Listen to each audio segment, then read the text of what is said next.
Hello, everyone. Oh, can't believe it's Thursday again. This is crazy. The weeks are going way too fast. I hope you're all well.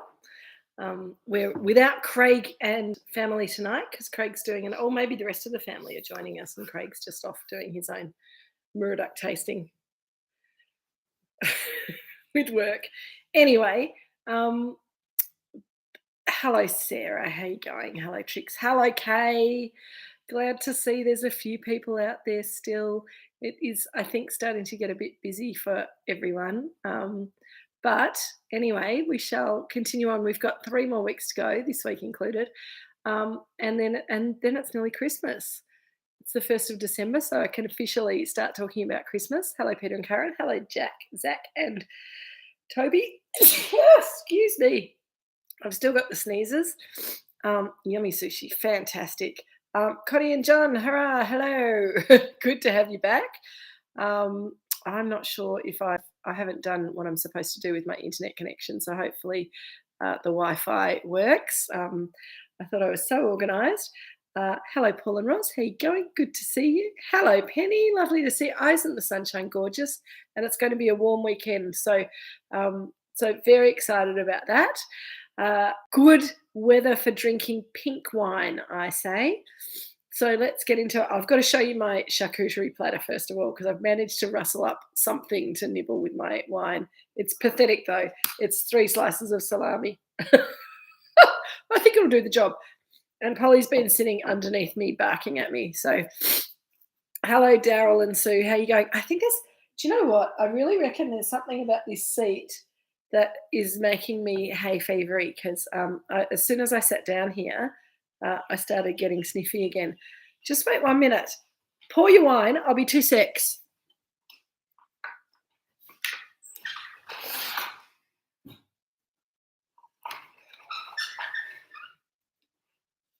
Let's see if that makes any difference, because as soon as I stand up, the hay fever symptoms get less, and as soon as I sit down on that seat, I get hay fever again. I reckon one of the cats has been like rubbing itself up against it or something. Anyway, hello, Joan, Riley, and Karen. Good to see you. I thought you might be joining us. I hope Craig's tasting goes well tonight, but lovely to have you here. Probably better keep Craig a little glass of the Amber Pinot Gris for when he finishes up. And this is what we're drinking tonight. Amber Pinot Gris.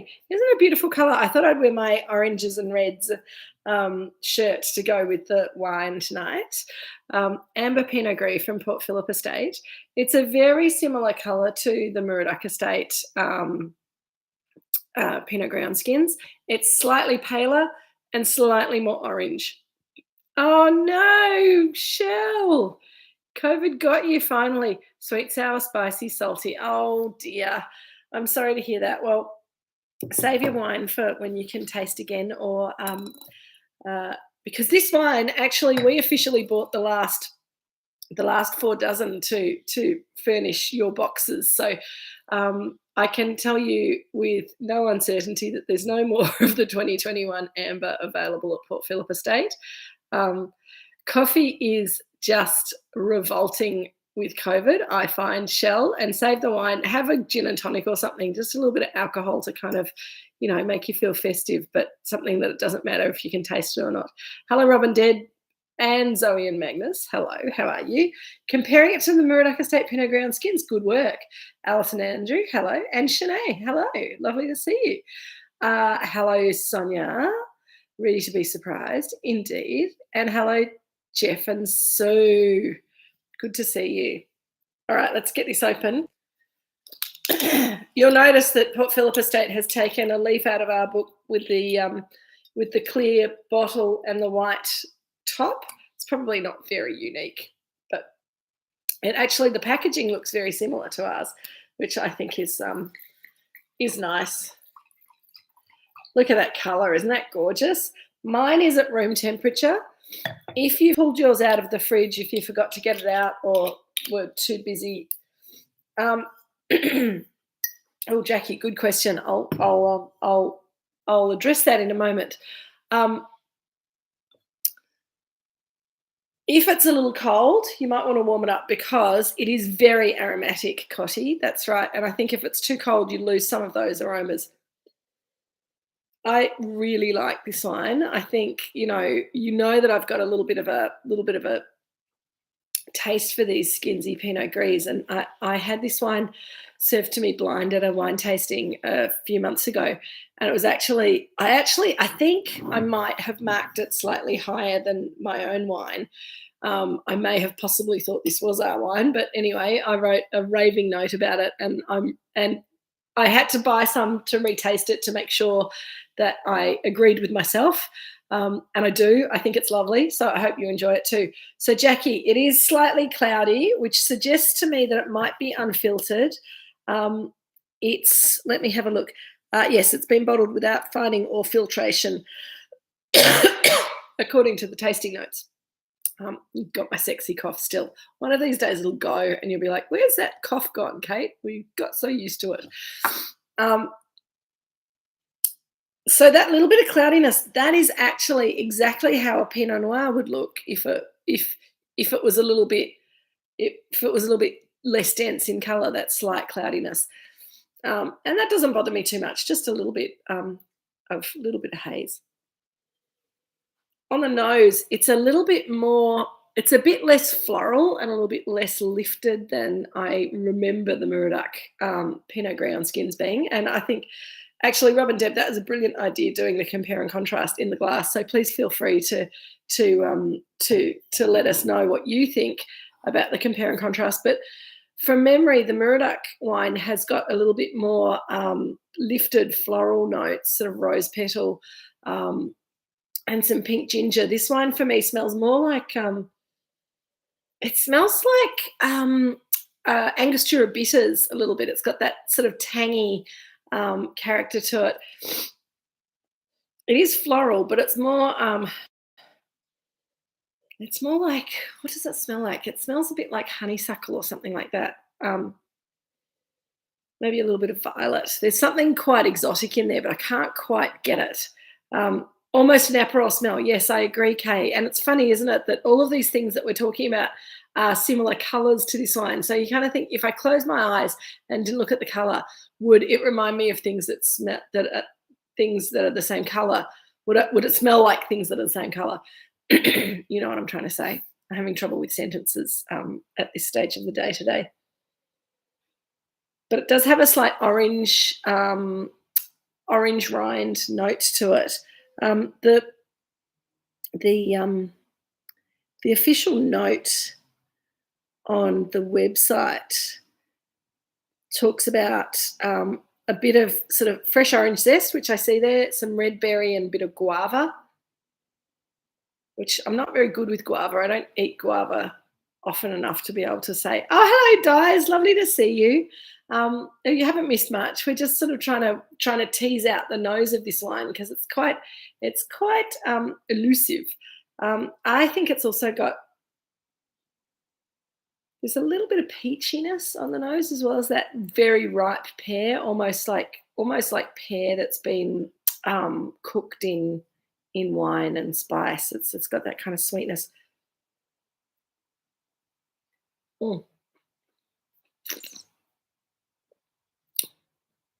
On the palate, it's not as grippy as the Pinot Gris on skins, the Moorooduc Estate wine. It's got a bit more of a citrusy lemon orange kind of a flavour to it, which kind of works in with that Aperol character from the nose, Kay.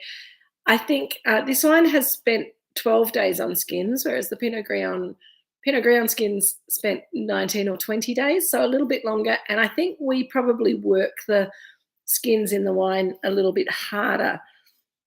It doesn't say anything about so they've de-stemmed it, and it doesn't say anything about the pigeage. But I think because we stir it twice a day to really kind of work those skins with the juice, that's quite unusual with this sort of wine. So I would imagine that maybe Port Phillip might have been a little bit more gentle with the skins and the juice, which is why the colour's a little bit paler, and maybe the tannins are a bit less extreme than we see on the Pinot Gris skins. It's really, I think it's really harmonious though. I really love that sort of that little bit of pear fruit, a little bit of orange rind. It's a little bit, there's some little Christmassy notes there, I think, which are rather nice. Isn't it? It's such a pretty colour, Penny, and it's not sweet. It's a great summer wine and it's fantastic with food. So I'm going to have a little bit of my salami and have a little taste of the salami with this because I think that with cured meats, it'd be fantastic. With sushi, it'll be awesome. Mm. It's got a little bit of a lolly-shop musky kind of a aroma and flavour to it as well. Mm. Always hard to eat and talk at the same time.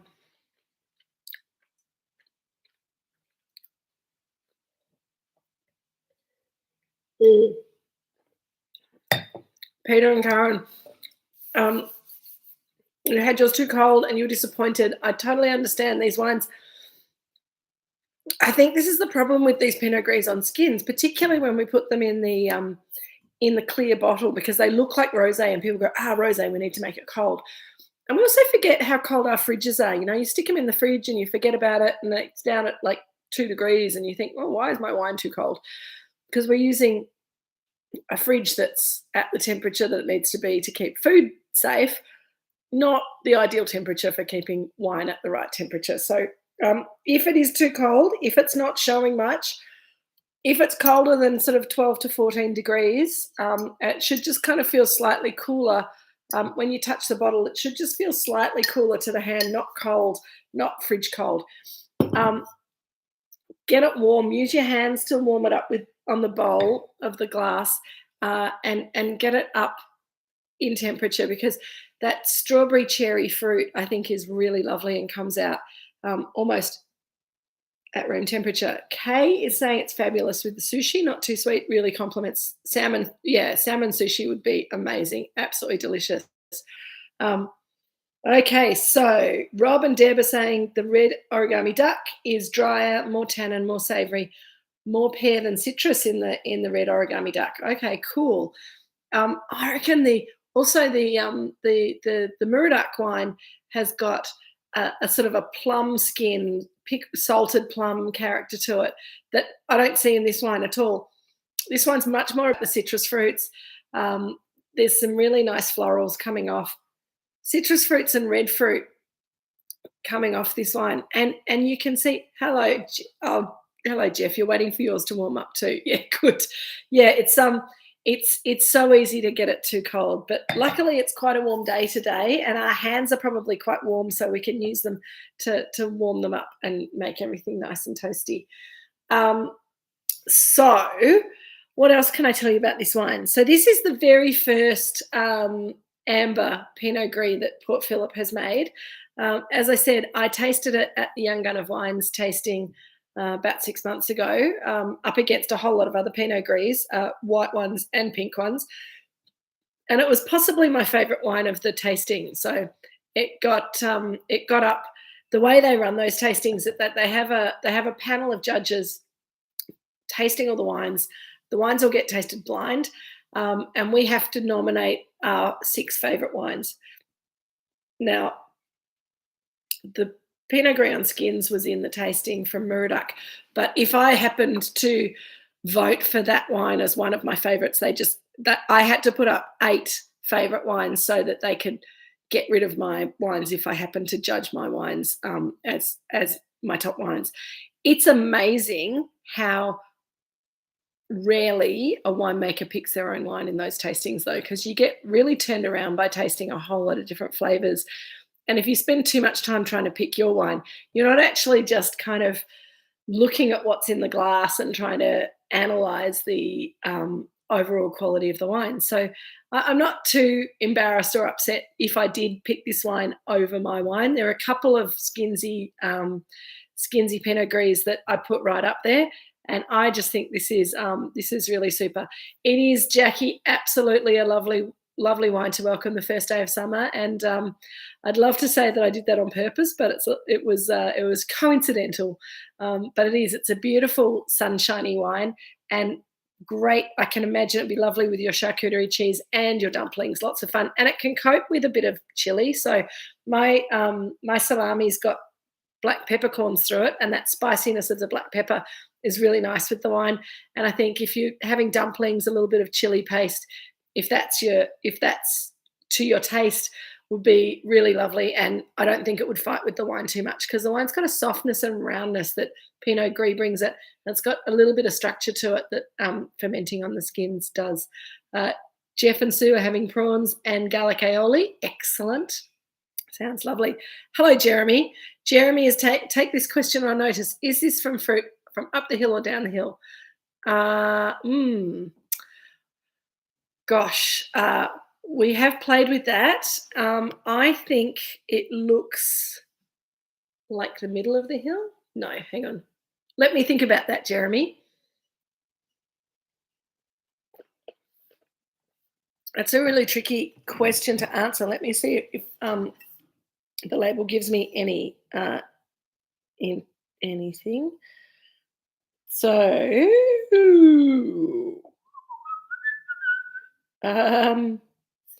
doesn't say on the thing. The vineyard.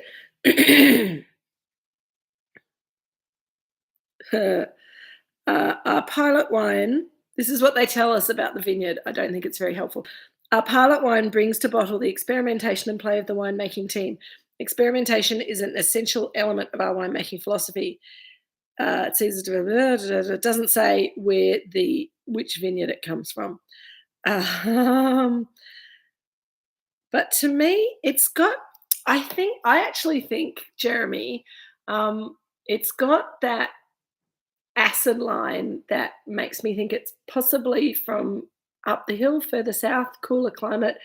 It's got less density, and I know that our recent Pinot Gris on skins have come from the Duns Creek vineyard, which is a little bit further south than our other vineyards, but it's really only halfway up the hill, I think. And we made a couple of wines for other people from fruit from around the peninsula.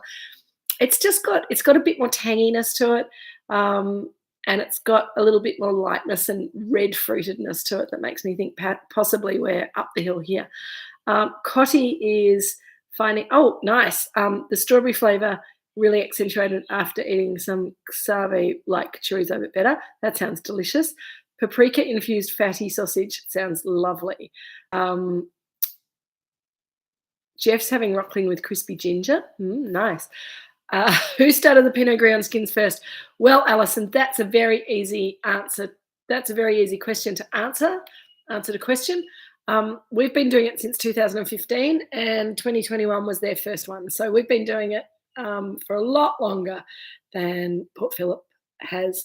But I think there are other people. Sorry, I'm getting a bit croaky again. Excuse me. I need a cough button like they have.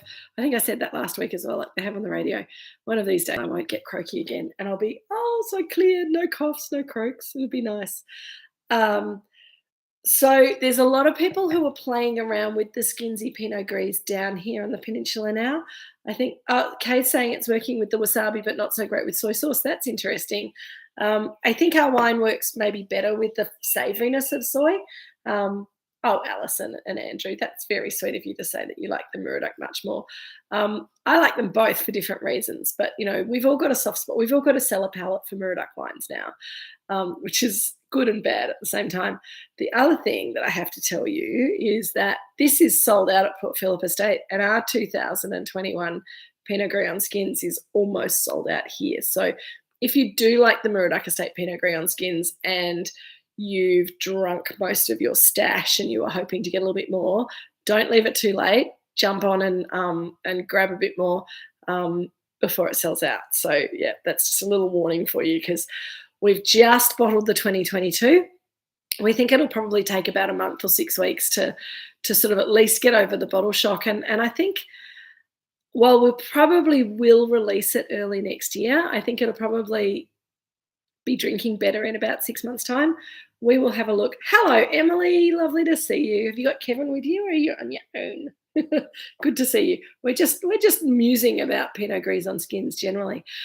So who else is doing a good one? The Scorpo La Bestia, which I thought meant the beast, but I think Paul said it meant something else in dialect, but I don't speak dialect. So anyway, the Scorpo wine is 100% whole bunch, and it is a bit of a beast, which is why I thought he'd called it the beast. So it's pretty amazing. Oh, good, Emily.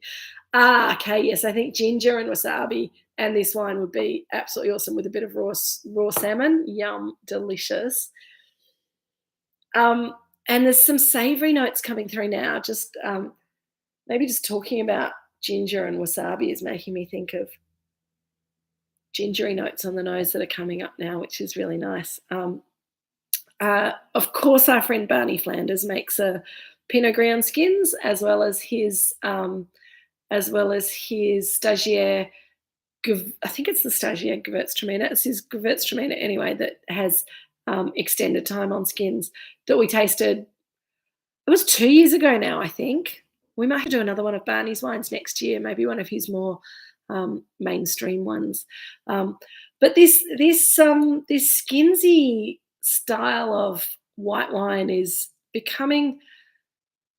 It's an interesting way to make wine. It's a fun way to make wine. And when the resultant wine is delicious, then it makes us very happy and probably means that we'll make it again. Karen, you've got fresh prawns and deep fried calamari. Oh, yeah, the calamari would be awesome. Fried seafood with this would be absolutely delish. It's a great fish and chip wine. I know I keep going back to fish and chips, but there's something about this wine that works really well with that. There's more and more people playing around with, and the Italians, people sometimes call it Ramato because the Italians have a style of Pinot Gris that they leave on skins for a day or two, which pulls a little bit of colour, a little bit of texture into the wine. But this is taking it further. This is really using red wine making techniques to make white wine with body and structure. So it's Ramato on steroids, perhaps. That Gewürz was wickedly good, Rob and Deb. I really love it, and I buy it regularly. In fact, I need to actually ask Barney where he's up to with his skinsy Gewürz, because I think I've just about drunk all of mine. Penny, having to go with the Grangs. Oh, thank you for coming, Penny. I'm glad you could join us for a while, and I hope that you have a little. You can have a little glass of this with your dinner when your grandson arrives. That'll be lovely. So yeah, I think that Pinot Gris and Gewürztraminer seem to work particularly well as wines made on skins. I don't really like any of the Chardonnays that I've had, because some people are playing around with Chardonnay on skins, which I don't think really works, doesn't really excite me. Sauvignon Blanc on skins, maybe you get rid of some of that really strong Sauvignon Blanc-y character, but it's still a bit weird for me. Chenin Blanc, skinsy Chenin Blanc can be quite good, but there's quite a lot of bitterness in Chenin Blanc anyway, and the bitterness is accentuated by having that time on skin. So trying to get that balance right is kind of tricky. So it's something that people play around with. And then of course you've got people who do their field blends, and there's quite a lot of field blends coming out of Tasmania that are sort of this colour, have had extended time on skins even longer than Port Phillip or Moorooduc. I had one from a winery called Hughes and Hughes. It's called Equinox, and it had what did I have in it? It had Sauvignon Blanc and Chenin Blanc and Gewürztraminer and something else in it, and it had something like 40 or 50 days on skins. It was pretty extreme. Peter and Karen, we're not going to spiral down into a Sauvignon Blanc hating conversation again. We did that last week, I think. we've got to get over that.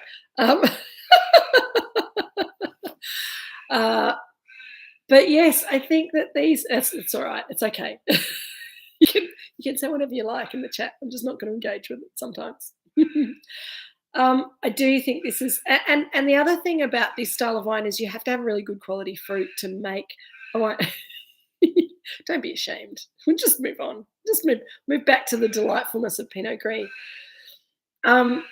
you need to have really good fruit. So any sort of damage of the skins or whatever will spoil the effect of the wine, because the longer wine spends on, skins with a bit of disease or some botrytis or whatever, you get more of that nastiness and less of the goodness. So if the fruit's not perfect, you're better off pressing it off and getting rid of those skins and just hoping that the juice is clean enough to be able to cope. Jeremy's asked, what is it about Pinot Gris that works so well creating creating this sort of wine versus Chardonnay on skins or any other white variety on skins? It's a great question. You're the great questions tonight, Jeremy. I think Jeremy forgot to take wine home, so he's asking intelligent questions instead. Yes, Karen. I personally think that Pinot Gris works well because it almost looks like a red grape variety when it comes in from the vineyard. It's got so much colour in the skin, it kind of breaks my heart a little bit to throw all those skins out and make white wine out of it. That said, the white wine is delicious if you do it well and you've got ripe fruit and you've got all those lovely Pinot Gris flavours, and very different from this. But I think that because Pinot Gris is a mutation of Pinot Noir, you can see the family resemblance when you make the wines. You make Pinot Gris using Pinot Noir winemaking techniques. Interestingly, I think that making Pinot Gris as a red wine is much more interesting and successful than trying to make white wine out of Pinot Noir, which you can also do. But I've had a few white wines made from Pinot Noir, and I've found them to be relatively unexciting. So maybe I'm not saying it can't be done, but I think certainly the wines that I've seen made from Pinot Noir into white wine, unless it's champagne, and then that's a completely different story. But white table wine from Pinot Noir is sober as a Moscow mule, Jeremy. I'm glad I got that in before you said that, Peter and Karen. Champagne is clearly the exception, absolutely. But for table wine, I think making red wine out of Pinot Gris is much more interesting than making white wine out of Pinot Noir. Love a Moscow mule. I'm not a huge vodka fan, Kay. So the Moscow mules kind of pass me by. But I think if I were to drink vodka, I think with ginger beer and lime would be a really nice way to do it. So maybe we'll have a little cocktail session at some stage. We're not going to have time to do it before Christmas because we've got 2 more weeks of Drinks with Kate, and then we're right on the week of Christmas. And I thought that doing Drinks with Kate on the Thursday night before Christmas might be a little bit tricky. So we might have to do cocktails. Maybe we'll do a little Drinks with Kate between Christmas and New Year cocktail night, getting ready for New Year's Eve. Maybe that's a stupid idea. Maybe we'll all have a holiday. Who knows? Well, email me your suggestions. Probably most of us have got, family and friends and holidays to go to between Christmas and New Year, but we'll maybe do some more cocktails again next year. I think that would be fun. Isn't it ridiculous to think that we're already nearly at Christmas? I'm finding, this week, Jeremy and I texted each other about half an hour ago saying, I can't believe it's already Thursday. It's ridiculous. And I can't believe that it's December. That's also ridiculous. I also can't believe that I tried to book flights to the UK for the end of June, beginning of July next year, and they're just outrageously expensive. And I'm a bit demoralised now.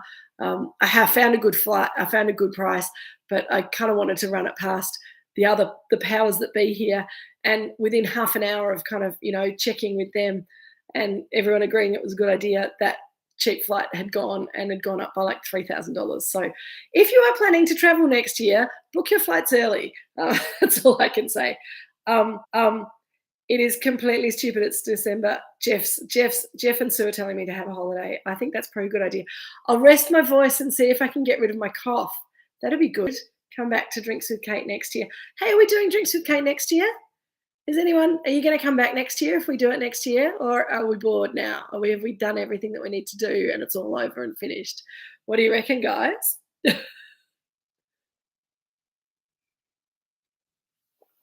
we've got some new wines to look at, and we've got lots of things to. Oh, Kay going to Uluru and Alice Springs. That sounds good. You will be back. Excellent. Good. Thank you, Shell. Okay, good. Excellent. All right, that sounds like a resounding yes from everyone. I'm going to have another piece of salami with my wine because it actually worked really, really, really well. Excuse me, I'm starting to snortle again. That's not good. I'll eat salami instead. World Wine Passport. We do need to talk about maybe doing some more some more world wines in Drinks with Kate in preparation for maybe a Drinks with Kate trip one of these days. I'm not looking at the prices of flights at the moment. I'm just not sure. Penny and I have to talk about our Italy plans. Thank you, Jeff. I think that's very Sue typing, is it? Okay, so we will come back next year, I promise. I'm just checking that I still, checking that we still had it all going on.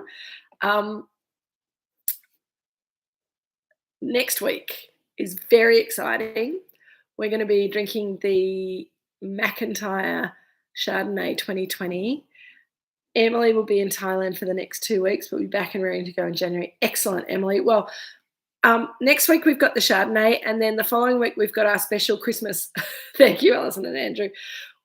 I'm so glad, Jackie, that Thursdays are safe by Drinks with Kate. I like it. I think it's a good excuse to just kind of throw everything else in the bin and just get on with Drinks with Kate on Thursday night.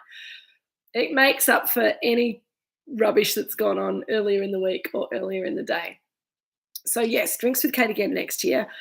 Next week we're doing Chardonnay. The following week we're doing the older Pinot Noir as our special Christmas treat for Christmas.